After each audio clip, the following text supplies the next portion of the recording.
اعوذ باللہ من الشیطان اللعین الرجیم بسم اللہ الرحمن الرحیم الحمد للہ رب العالمین والصلاة والسلام علی خیر خلقہ محمد وآلہ الطیبین الطاہرین واللعن الابدی علی اعدائهم اجمعین اما بعد فقال اللہ الحکیم بسم اللہ الرحمن الرحیم والسارق والسارقۃ فاقطعوا ایدیہما جزاء بما کسبا ونکالا من اللہ عزیز الحکیم۔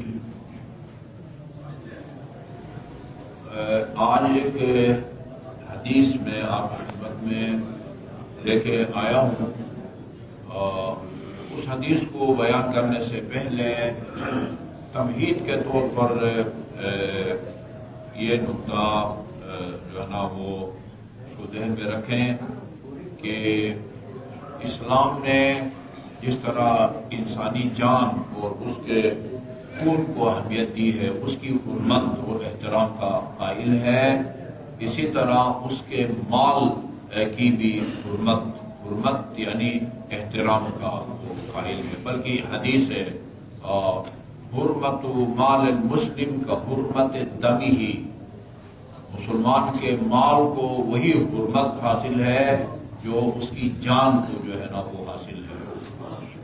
یا مثلا حدیث ہے من قتل دون مالہ دون نفسہ و مالہ و عرضہ مات شہیدا، جو اپنی جان کی حفاظت کے دوران، مال کی حفاظت کے دوران اور اپنی عزت و ناموس کی حفاظت کے دوران مارا جائے وہ شہید مرتا ہے۔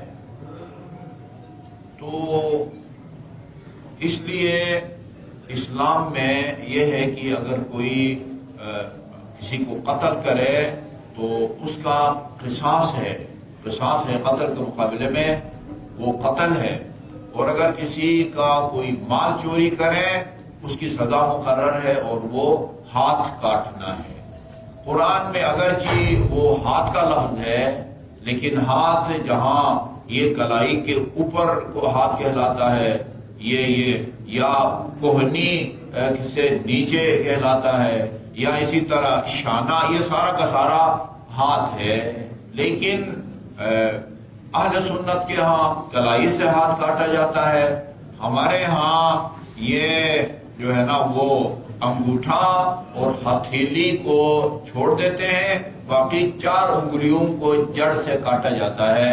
اور غالباً امام محمد تقی علیہ السلام خلیفہ وقت کہاں بڑی بحث ہوئی کہ بھئی کہاں سے کاٹا جائے، کسی نے کہا فلان جگہ سے، اس کو بھی ہاتھ کہا گیا ہے۔ اب قرآن میں ہے کہ اگر نماز پڑھنا چاہو اپنے چہروں کو دھو اور ہاتھوں کو دھو کوہنیوں تک، لہذا بات کہتے ہیں کہ اللہ تعالیٰ نے کوہنیوں تک کو ہاتھ کہا ہے، چور کا جو ہے نا وہ کوہنی سے جو ہے نا وہ ہاتھ کاٹ دیا جائے۔ ہمارا امام علیہ السلام نے فرمایا، اللہ تعالیٰ نے فرمایا ہے کہ ان المساجد للہ، سجدے کی جگہ اللہ کے لیے ہے، ان کو ہاتھ مت لگاؤ، ٹھیک ہے؟ لہٰذا ہتھیلی کو رہنے دیا جاتا ہے اور انگوٹھا کو بھی، یہ انگلیاں جو ہے نا وہ کاٹی جاتی ہیں۔ اور ایسا بھی نہیں ہے کہ 10 روپے کسی کا چوری ہو گیا، کسی نے چوری کی تو اس کا ہاتھ کاٹ دیا، نہیں، نصاب ہے، نصاب وہ 1 دینار کا چوتھا حصہ۔ بہرحال اس میں بھی اہل سنت اور ہمارا اختلاف ہے۔ اور اسی طرح چوری بھی جو ہے وہ بیچارہ یعنی جان بچانے، قحط سالی کی وجہ سے، بھوک کی وجہ سے مجبور ہو کے اگر چوری کی ہو اس کا جو ہے نا وہ ہاتھ نہیں کاٹا جاتا۔ اسی طرح جو مال اس نے چرایا ہے اس کو محفوظ جگہ رکھا گیا تھا، آپ نے اپنا موبائل جو ہے مین گیٹ کے باہر جو رکھ دیا تھا، وہاں سے کوئی جو ہے نا وہ گزرنے والا اٹھا کے لے جائے، اس کا ہاتھ نہیں کاٹا جاتا۔ چھپا کے چوری کرے، چوری کہتے ہی اسے ہے جہاں چھپا کے کیا جائے۔ ڈاکہ جو ہے نا اگر کوئی ڈالے اس کا ہاتھ نہیں کاٹا جاتا، ڈاکہ کی سزا جو ہے وہ الگ ہے، بہت شرائط ہے۔ ابھی مرحوم شیخ صاحب کا میں دیکھ رہا تھا، ابھی نماز عصر اور ظہر کے درمیان مثلا باپ بیٹے کا مال چرائے، بے شک پورا دینار چرائے، اس کا ہاتھ جو ہے وہ نہیں کاٹا جاتا۔ 8-10 شرائط ہے تب جو ہے وہ ہاتھ جو ہے وہ کاٹا جاتا ہے۔ یہ تمہید جو ہے نا وہ آپ نے سن لی۔ اب اصل روایت بیان کرنے لگا ہوں۔ ویسے ایک بات کروں، یہ جو نماز عصر کے بعد حدیث بیان کرنے کا سلسلہ ہے نا، اس کے بانی میرے خیال میں نام لینا چاہیے سرفراز صاحب ہے۔